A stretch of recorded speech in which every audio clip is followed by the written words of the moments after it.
Hi, my name's Nate Venasse. I've been asked to tell you a little bit about myself and how I've got to where I am. So, I'm the lead pastor at Parkway Church in Ottawa, Greely specifically. And I'd like to start with scripture because that's where I feel we're rooted and where Jesus found us and where we find Jesus. And so, I want to read James 1, verse 2 to 4 for you. Consider it pure joy, my brothers and sisters, whenever you face trials of many kinds, because you know that the testing of your faith produces perseverance. Let perseverance finish its work so that you may be mature and complete, not lacking anything. Honestly, this is the best scripture right now to describe my life and where I've gotten to. I'm a Western District boy, not that I knew it because I grew up in the United Church before we reached anything within the PAOC. I ended up in BC for Bible college and spent 10 years there before coming back home to Ontario, now in the Eastern District. It was in BC that I burnt out. It was in BC that I went through restoration. It's in BC where I found my wife.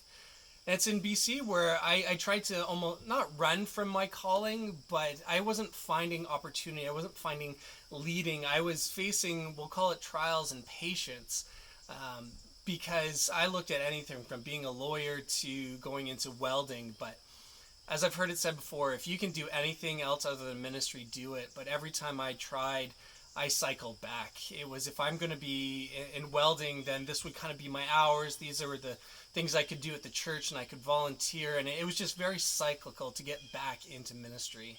So when we came here to Ottawa, Eastern District, I was the associate pastor doing youth and worship, the two things I knew how to do. And yet, in all of that circumstance, the last year has been a year of testing, trial, um, and great faith producing. We in Ottawa we gave birth to our first child, and our second son Amos came along last December. But man, was that a time my wife was sick and broken and hurting. Some of you followed our journey.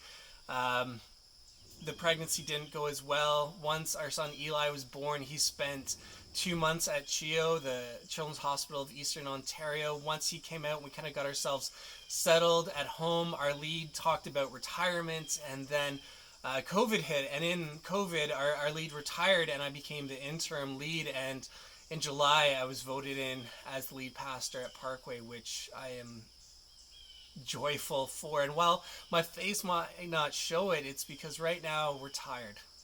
And I think that's something that so many of us in ministry are feeling right now. We're tired. And so while I'm here, this isn't my home. We rent a condo in the city, but this is a cottage that we escape to every year. And this is out on Manitoulin Island, and this is our sanctuary. This is our place of refuge.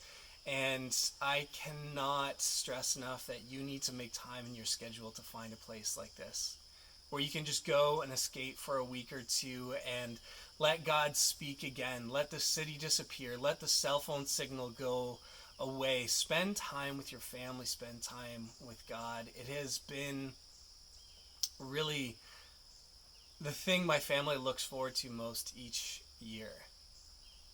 Because as you are tested, and you will be, life is hard. Ministry is harder.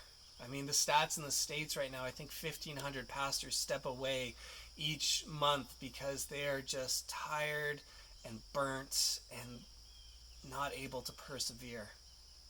So I encourage you, find the way to keep going, that you would mature, that you would develop, as James says, into a completeness of perseverance, of a maturity of faith. Let God guide you and lead you.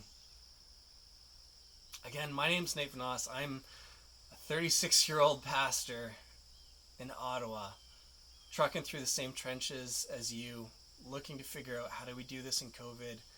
What does church look like after COVID? And I just want you to know, brothers and sisters, I'm with you in this. I love you and I need you because I can't do this on my own. So thank you for your prayers. Thank you for the prayers you sent up without even knowing. Thank you for your perseverance and faith and preparing a way for the next generation like me to step into leadership. I just pray the blessing of God on you and your church. Have a great week. Have a great month. Reach out. Let me know if I can help you in any way. But know you're loved and cared for.